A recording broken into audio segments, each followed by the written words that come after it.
Okay, time to pull myself together. And get back to work.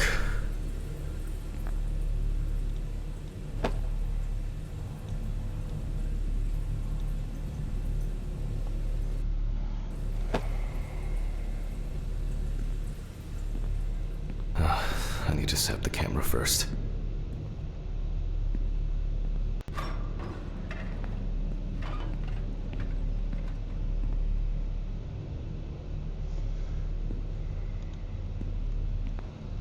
Check the cameras.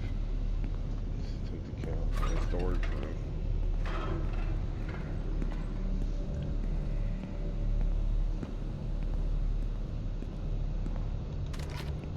This place is starting to look like a hoarder's dream, rather than a storage room.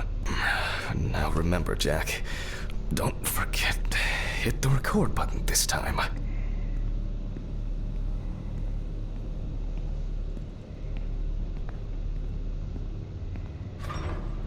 Hopefully the new tripod is going to hold up.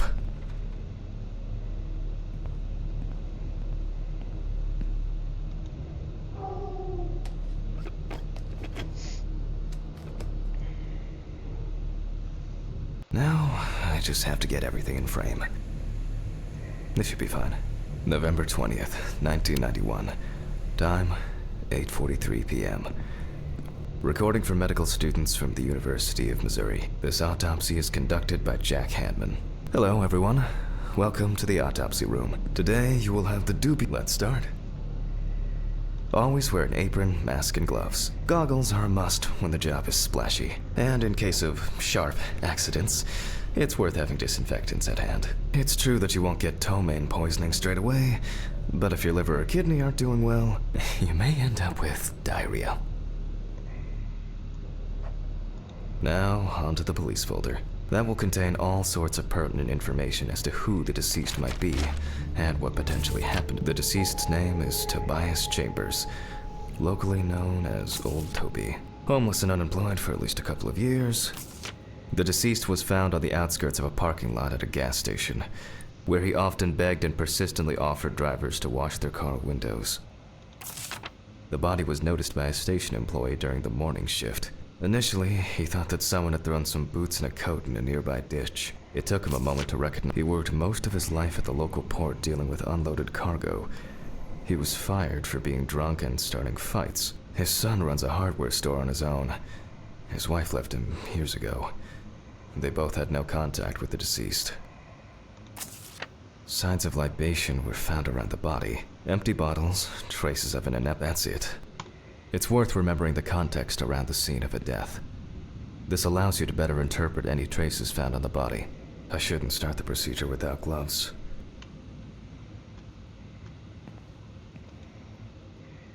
Now it's our turn to take some pictures for our files. If I can just remember where I left the camera. Aha!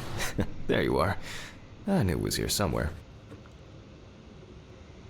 As I mentioned at the beginning, before we begin the internal examination, we need to document the cadaver and the condition it arrived in. We begin with a full body photo. Try and stick to the top-down rule, but this is not always possible. Let's keep in mind it's all about the legibility, not the perfect frame.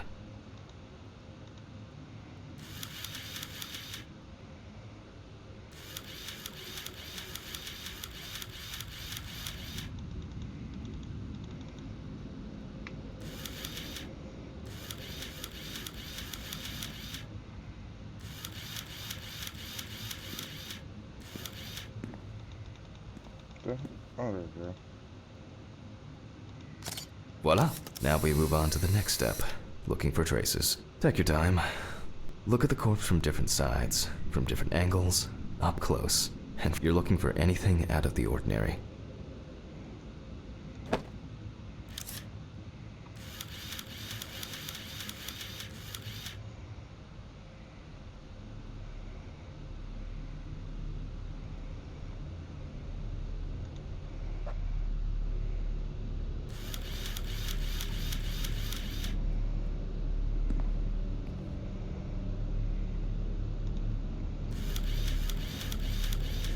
The boiler-yield wound looks old. I'll take a closer look later.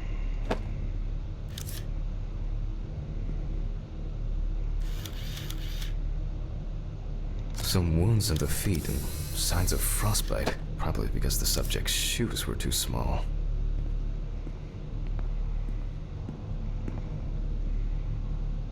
Hardened hands, worn out by physical work, and frostbite?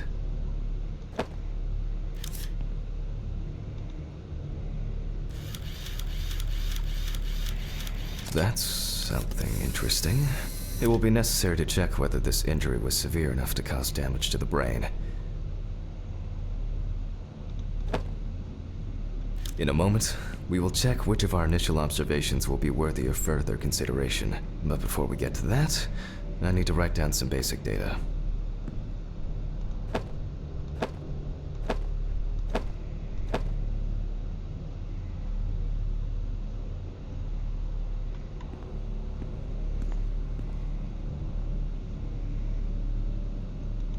Scalpel, scissors, syringe, magnifying glass, knife. I guess I forgot to clean the knife. Scalpel, scissors, syringe, magnifying glass, knife. I guess I forgot to clean the knife. Personal information. The deceased was unclothed. Date. Okay. As you can see, I note everything down on previously prepared forms. Every pathologist must keep a detailed record of every step of the autopsy. This not only allows you to track the procedure, but also collates the results together, upon which you may back up your conclusions. So, enough of the boring prep. Let's begin by taking a closer look at the spots I photographed earlier. For this, you're going to need a magnifying glass.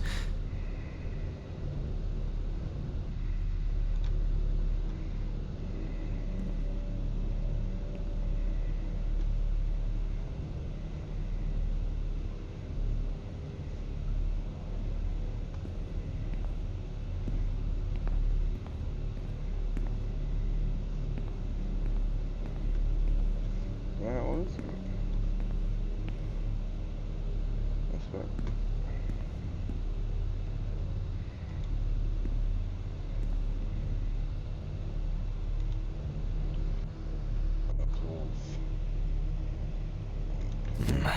Which spot first? It looks like a burn mark. No doubt painful, but it's not pertinent for this case. Here we can see frostbite on the fingertips. We can tell by the characteristic skin color.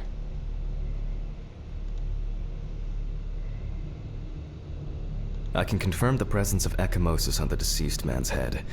The appearance indicates the intravital nature of the wound.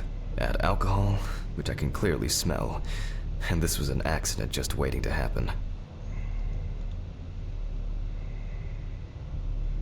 Definitely a painful mix of frostbite, abrasions, and blisters. Old Toby had been wearing shoes too small for him for a very long time. That's if he wore any at all. So far, there are a lot of superficial wounds, but only one serious injury to the head. Let's go back to our notes. First, I mark the location of the injuries and make notes for each one. Even though this type of the head wound were not in if Toby's body was cold for a prolonged period, the frostbite could have resulted from the body's defense reaction. The safety of the internal organs is more important than fingers, nose, or ears. As you can see, we don't have much to go on. Let's write down what preliminary causes of death we can think of. This is of no interest to us. Various types of accidents are a common cause of death among the homeless and the elderly. Perhaps old Toby slipped and accidentally hit his head. Considering the conditions in which he slept, his body may have become hypothermic. The nights have been particularly nasty lately. We will check if there are any signs of freezing internally. Since the deceased clearly smelled of alcohol, I'll add alcohol poisoning to our list.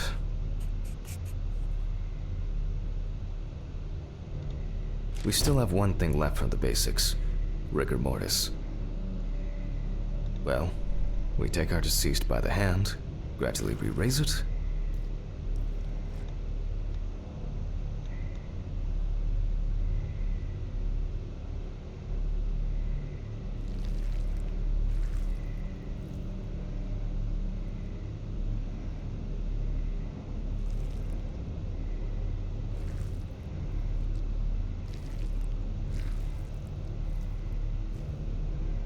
Now let it go. As you can see, The hand falls loose. What's the conclusion? Death must have occurred more than 72 hours ago. The police information appears correct. Head trauma seems the most promising, so we'll start there. For this, I need an oscillating saw. The cut is made from ear to ear.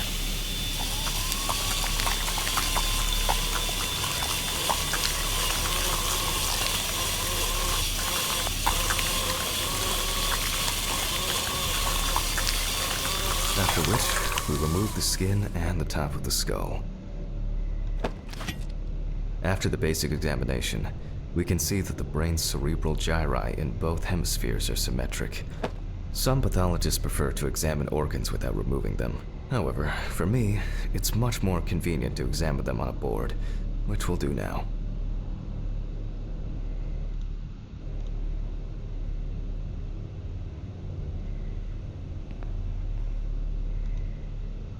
Holding a long, narrow blade knife in the dominant hand, we slowly cut the cranial nerves on both sides, all the time pulling the brain towards us.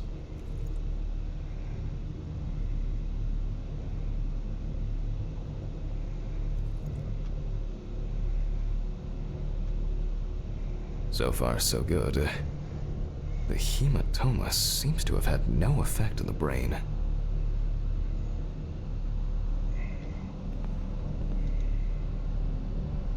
We can rule the fatal accident out as well.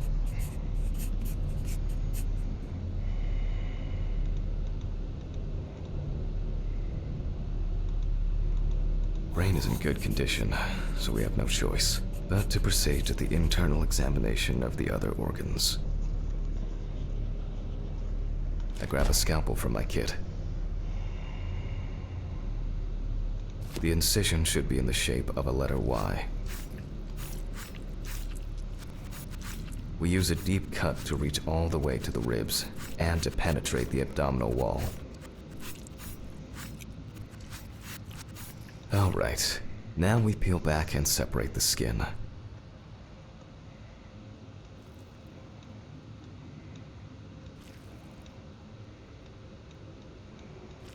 Now, we need to remove the ribs. We'll need the loppers for this.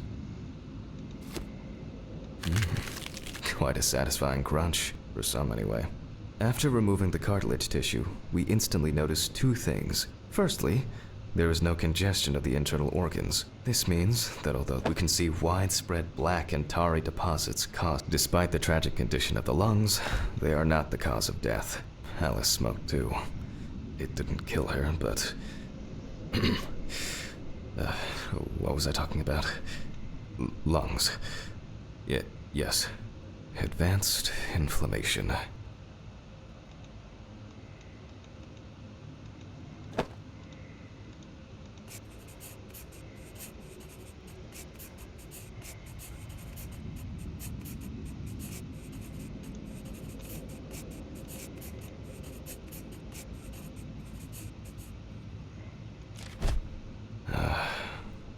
What now? The syringe. Now's a good time to collect some samples. Specifically 3. From the eye, 5 milliliters from the left ventricle should do it. Left on the bladder, we draw about 10 milliliters of fluid. Vitreous humor analysis is very useful in indicating long-term alcohol abuse. Now we take our samples to the centrifuge. But before I do that, I need to find my notebook. My dyscalculia means that I always double-check the settings. Please excuse me while I run and fetch it.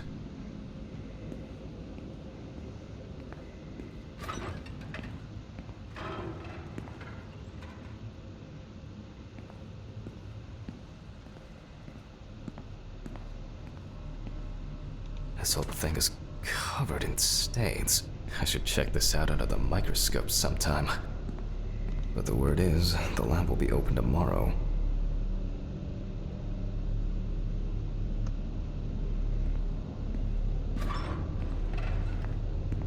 Let's get back to the examination.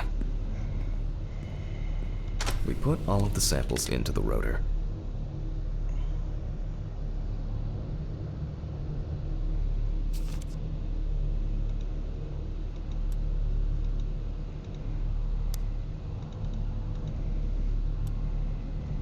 Now, we set the appropriate time and speed.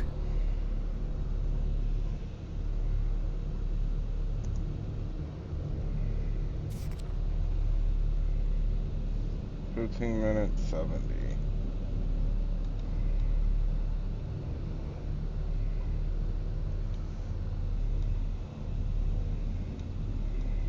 Okay, let's roll.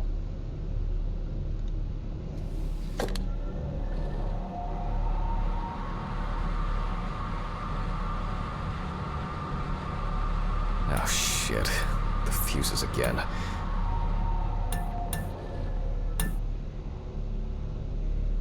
Where were we? Oh yes, the blood alcohol Ugh, my head. Oh, I can't think straight. Pills. Where are Need my pills.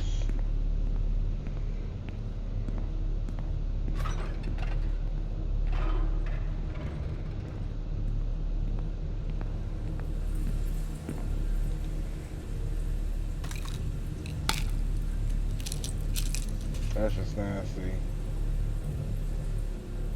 I just cut somebody open and he didn't even take the gloves off. That's just nasty.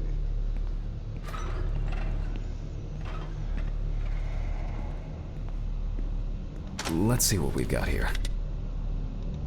Everything's separated as it should.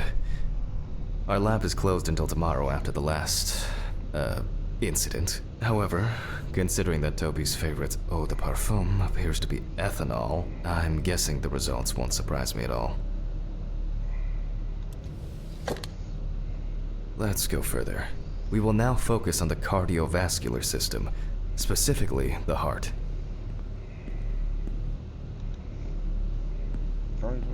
We remove the organ and examine it. We look for dark hypoxic areas, clots, or other elements that stand out as abnormal. At first glance, the heart looks fine. The pulmonary trunk and aorta seem to be in good condition. There are no pathological changes that would have contributed to Toby's death. Now let's take a closer look at size is normal, healthy, and as expected, the stomach has no major external damage. We must now cut it open and inspect inside. We will do it carefully so that its contents do not spill out. We open the stomach along the greater curvature, from the heart to the pyloric end. Oh, I already feel like there's something left inside.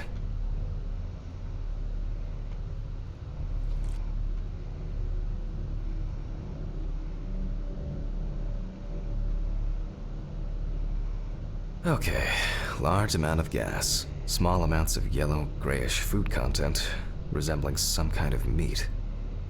Either our deceased hadn't eaten in days, or the bulk of his stomach had already found a way out. Looks like I'll have to find the missing contents.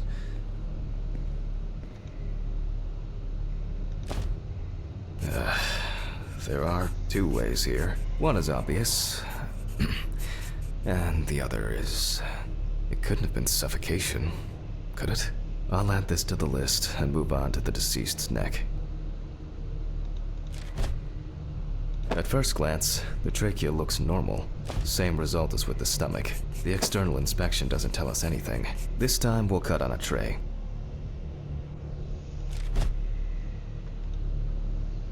While cutting such a small organ as the trachea, we must make a precise incision. To be able to cut with the very tip of the blade, we must hold the scalpel as we would a pen. And after careful examination and deduction, we've got it. A clogged trachea. It's time to summarize the whole thing.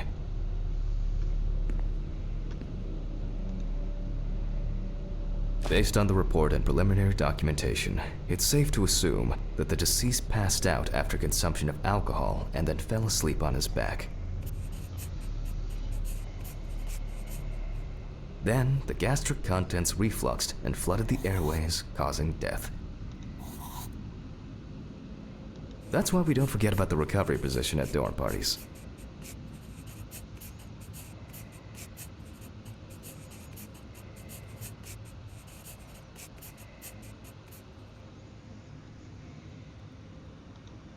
And now it's all clear. The death was suffocation. Now, signature.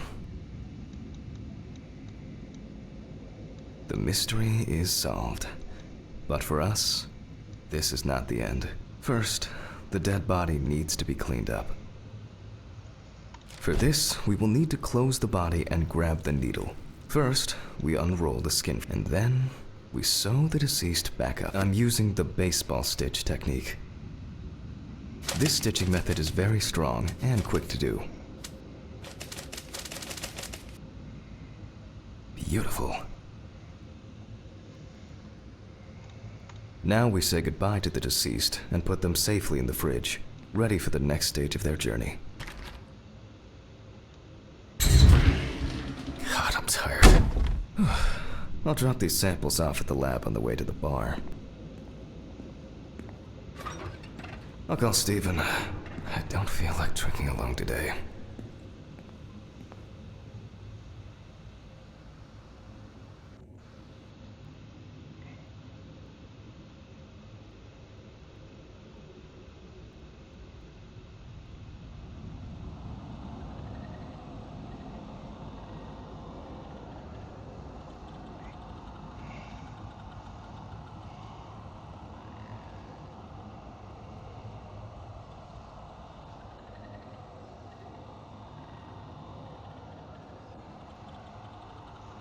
Oh, I didn't know I was supposed to be moving.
Forgive me.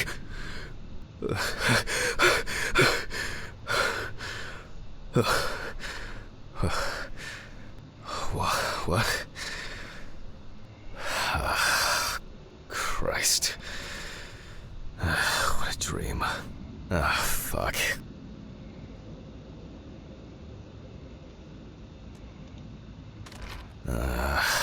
So much light everywhere. A pill a day keeps the defective Jack away. It's a shame these won't help with my hangover. It's just too dirty to use. The fucking phone. Okay. I know I'm late. I'll be there soon. It's not like the dead are impatient. Jack, no. Alice? Who is this? It Charlotte Graves? Oh, oh God, I'm sorry. I didn't recognize you. I thought it was work calling. It's okay. I hate it when work calls me at home, too.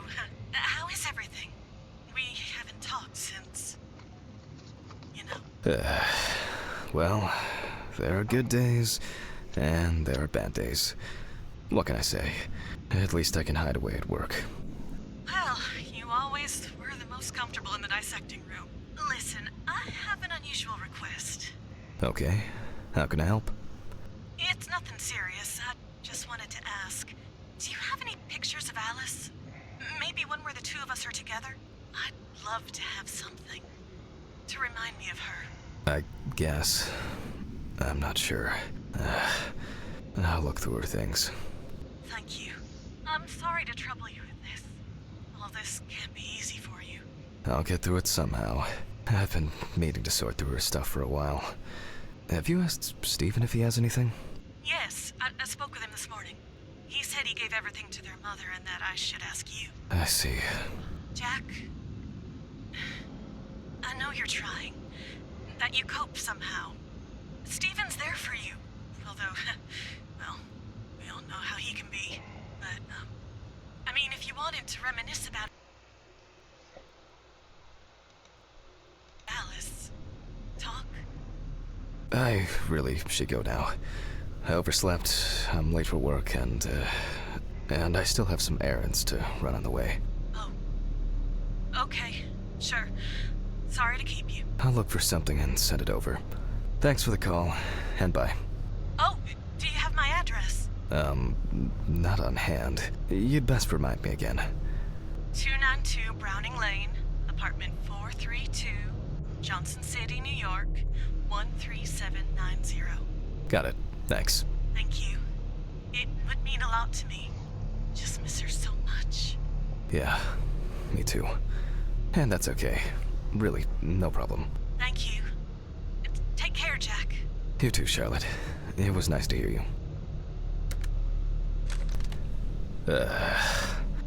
Well, that was a bit unexpected. I should probably find something to send. There a ghost in here? Find a photo of Alice. An indispensable element of every office. Who owns this? Guess it's not her.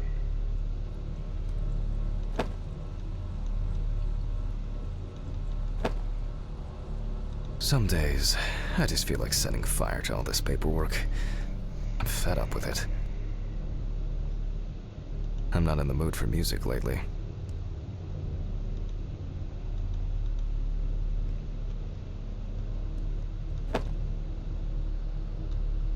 Don't know who that is.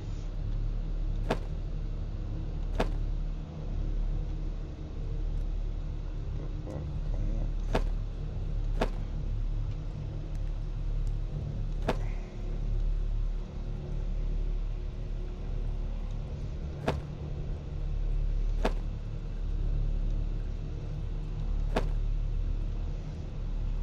Alright.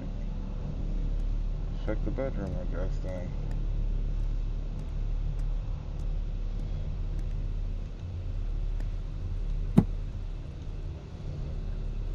It's always good to have something for a rainy day.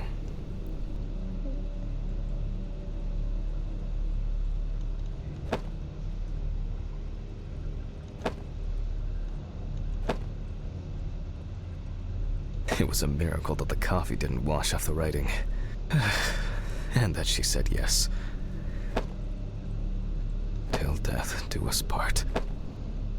I guess I she was wasn't able to pregnant. support her through this.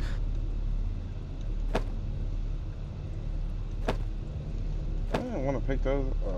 She got it for her first day of work, and she broke it the same day. She said it was for luck.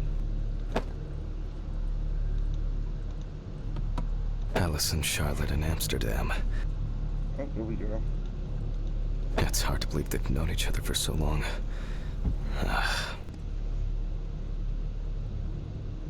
Alright, now I gotta find an envelope. It would be better if Charlotte had this. It deserves to be on display and not hidden in a drawer. Okay, time to go to work. I'm seriously late. Alright, let's see who's on the table today. I should grab some coffee and aspirin on the way. Oh shit. Almost left the door open. These fluorescent tubes are brutal.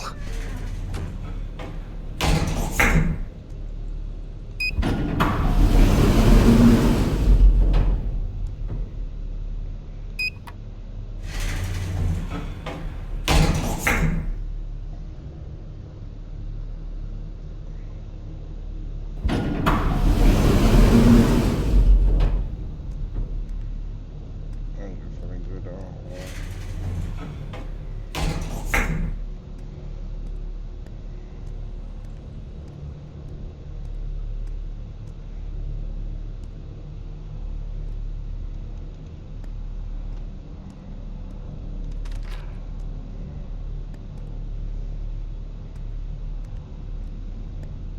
I can't run. So this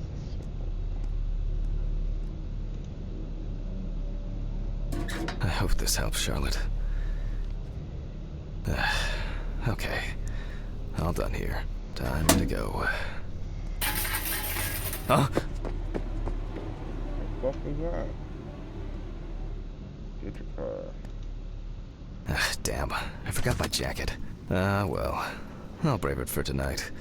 Too bad.